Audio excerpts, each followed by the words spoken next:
আপনি কি জানেন লিওনেল মেসি ফুটবল ইতিহাসের প্রথম অধিনায়ক যে কিনা ইসরায়েলের বিপক্ষে ম্যাচ বাতিল করে জরিমানা গুনছেন? না, আপনি এটা জানবেন কেন? আপনার তো এটা জানার ইচ্ছে নেই, বরং আপনার কাজ মেসির সমালোচনা করা। একটা ছবি পেয়েছেন, অমনি মেসির সমালোচনা শুরু করেছেন। কারণে অকারণে মেসির পেছনে আপনি অকারণে পুরো ক্যারিয়ার জুড়ে লেগেছিলেন। তাহলে শুনুন, মেসি ফিলিস্তিনের মানুষের প্রতি কতটা মানবিকতা দেখিয়েছিলেন। সাল 2018 রাশিয়া বিশ্বকাপের আগে আর্জেন্টিনা মাঠে নামবে ইসরায়েলের বিপক্ষে। সবকিছু ঠিকঠাক।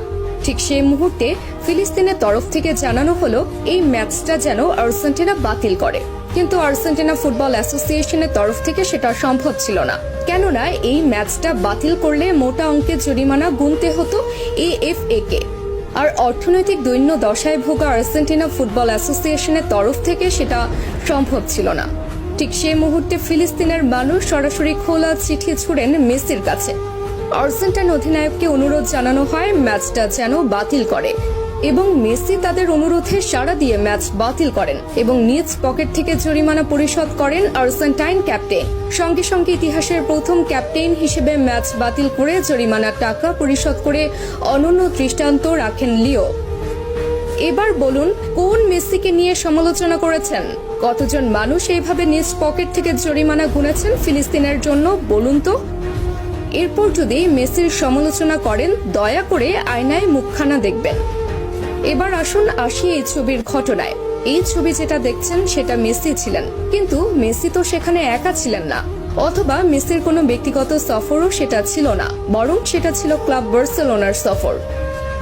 যে সফরে শুধু মেসি একা নন, বরং পুরো বার্সেলোনা টিমই ছিল। এমনকি সে সফরে ব্রাজিল তারকা নেইমারও ছিল সঙ্গী। তাহলে সেই সমালোচনা কেন মেসির গায়ে একা আসবে? তাছাড়া প্রশ্ন আছে আরো একটা, সে সফরের জন্য ফিলিস্তিনের পক্ষ থেকে কোনো অনুরোধও জানানো হয়নি সফর বাতিল করার জন্য, অথবা ফিলিস্তিনিরাও সেই ছবি নিয়ে কখনো আপত্তি তুলেনি। কিন্তু যখন তারা মেসিকে অনুরোধ জানিয়েছে, সঙ্গে সঙ্গে মেসি সে অনুরোধে সাড়া দিয়েছে। এবার বলুন, মেসি তাহলে কিভাবে ওই ছবির জন্য সমালোচনার প্রাপ্য হন? বরং মেসি ফিলিস্তিনের জন্য যা করেছে আজ পর্যন্ত ফুটবল ইতিহাসের আর কোনো অধিনায়ক করে দেখাতে পারেননি।